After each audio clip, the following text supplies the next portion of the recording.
Sia dari TI 4203 dengan NIM 120 118 0180. Pada kesempatan kali ini, saya akan memberikan penjelasan jawaban soal nomor 1.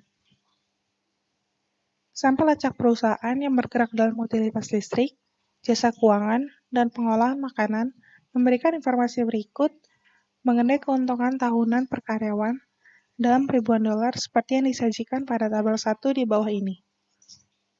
Haruskah kita menolak atau tidak menolak klaim bahwa tidak ada perbedaan yang nyata dalam populasi untuk keuntungan tahunan per karyawan di masing-masing dari ketiga jenis perusahaan? Gunakan tingkat signifikasi 5% dengan asumsi bahwa keuntungan tahunan per karyawan akan berdistribusi normal dengan varians yang homogen. Jadi, dari soal kita dapat mengetahui ukuran sampel adalah 5, banyak sampel adalah 3. Beberapa langkah yang akan kita lakukan. Yang pertama, uji hipotesis H0 dan H1, di mana H0 adalah rata-rata keuntungan tahunan per karyawan adalah sama untuk tiap perusahaan, atau μ1 sama dengan μ2 sama dengan μ3. Dan dalam kasus ini, H1 adalah rata-rata keuntungan tahunan per karyawan adalah tidak sama untuk tiap perusahaan, atau μ1 tidak sama dengan μ2 tidak sama dengan μ3. Langkah yang kedua, statistik uji. Kita akan menentukan mean atau rata-rata pada tabel yang sudah disediakan. Untuk X1 adalah company 1, 49,1, ditambah 43,4, ditambah 32,9, ditambah 27,8, ditambah 38,3, dibagi 5. 5 adalah jumlah data. Didapatkan hasil 38,3. Hal yang sama dilakukan untuk X2 dan X3. Dan didapat hasil X2 adalah 38,26. Sedangkan untuk X3 adalah 27,08. Rata-rata dari X1, X2, dan X3 adalah 34,547. Kemudian kita mencari SST atau jumlah kuadrat total dengan cara sigma YIJ dikurang T kuadrat per N. Didapatkan hasil 1925,56.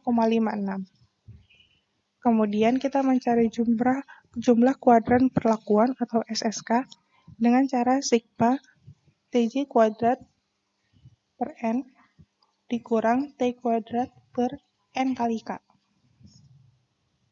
Didapatkan hasil 418,4. Kemudian kita mencari jumlah kuadrat error atau SSE dengan cara SST dikurang SSK. Hasil SST yang telah didapat adalah 1925,56 dikurang SSK yang telah didapat 418,4. Hasil SSE adalah 1507,16. Berikut adalah tabel ANOVA, di mana F hitung didapatkan dari MSK per MSE. MSK yang didapat adalah 219,07 dibagi 125,26. F yang didapat adalah 1,66. Selanjutnya, kita menentukan daerah kritis dan kriteria uji. Degrees of freedom between atau DFB atau dapat disebut V1 adalah 2 dari K dikurang 1. Degrees of freedom within atau DFW atau dapat disebut V2 adalah 12. Didapatkan dari K N-1, yaitu 15, 3 dikurang 1.